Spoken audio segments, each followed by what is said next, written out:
responsibilidad. No, so mao ni aton sa mga readings karon. No, nga ang iyang mga piniyalan or in other words mga steward, no. So tawag din sa stewardship. So mao ni ang ato ang kuan karon. So mga readings na to, di ba? Atong ebanghelyo na kuan siya nga ang masters ni Langyaw. Ni Langyaw. So karon ang atong Ginoo tuwa karon naglingkod sa right throne. Right sa hand. tuo sa atong mamahan. Nga isa may iyang gibinlan karon, unang gibinlan na to. Isa unang gibinlan, unang sa papa. Pedro. So kinsa yung latest karon nga successor ni Pedro? Pope Leo XIV. So mao ni atong bibing karon. So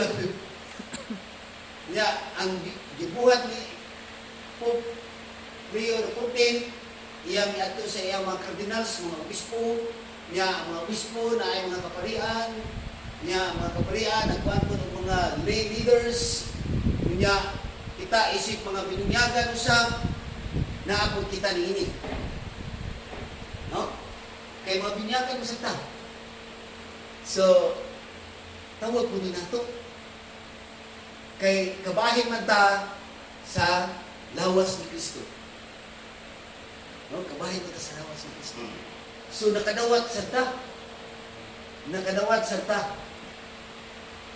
Sa grasya gikan sa Dios. Kaya ang atong bunyag, ang bunyag sa atong bagong sa tupapa karon, parehas man gina. O may ingon nga lahi yung bunyag, lahi sa atong bunyag kay ngalay ko ra dili. Kay kung say bunyag na dawat isa tupapa, mao ra pod ang bunyag na atong nadawat. So in other words, all of us, being a member of Christ, a mystical body of Christ, we are accountable. Because nakaabit sa threefold vision of Christ. No, na ipaabot din nato ang mayong balita sa atong kaluwasan. So mo ni ang kuha atong mga readings karon. So ang atong readings karon na iskot ni nagkuhan siya o naglangkob siya 5 ka stories. No, ang una nagisgot sa kasing-kasing o bahandi. One's heart and one's treasure. Ito yung una, nagisgot sa kasing-kasing.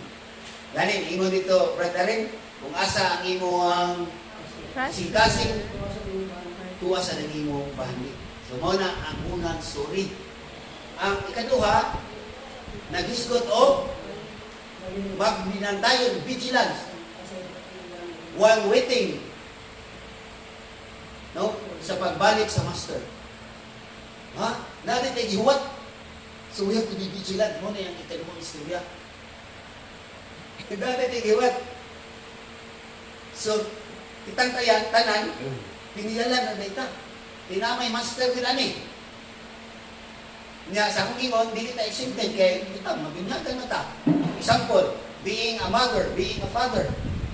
So, nung una kay, ipiyal sa Ginoo diha kanimo ang imong mga anak. Nga being a father, to be vigilant. No? Yung bantay ta kay, ipiyal na kay, hindi abot niya sa pakuan, hindi sa manimo. O mo na ikaduhang storya. Ang ikatulo, no? Active in the night. Na moabot siya, watak di ka hibalo. Uy, makahibalo. Ang pag-abot sa Diyos sama sa kawatan. You have to be vigilant. Marang sumpay na siya ba? Wala din siya. No? Kunya, ikaduha, ikaupat, you have to be nagisgot of prudent. No? Prudent. Anticipate. So, kinahanglan mantibo kitang mo kuan. No? So, muna, nagisgot diha. Kay, kunya, ang ikalima nga istorya diha, no, makita na sa picture. No, makita na ito. Kunya, ang ikalima diha, no, nawa, Kung nakikita na to, proportionate reward and punishment. Munti ka, di ba? So, no, proportionate reward. No, there is a proportionate reward and punishment. Mo itong ingon, kung dako, o example, si isang tupapa, dako siya katundanan. Butang talag, wala sa himuon, niya ang mga tao, nakatibulaag, wala sa himuon, alam mo niya. Example lang din, example. Kung dili man yung anak sa tupapa, no, kay hindi spirit ya, makita din nato yung kinabuhi ba. For example lang, being a pope, no, nga gitagaan kung dako-dako, niya si Bako, wala kaway kahimo ron, dako-dako kaglatos.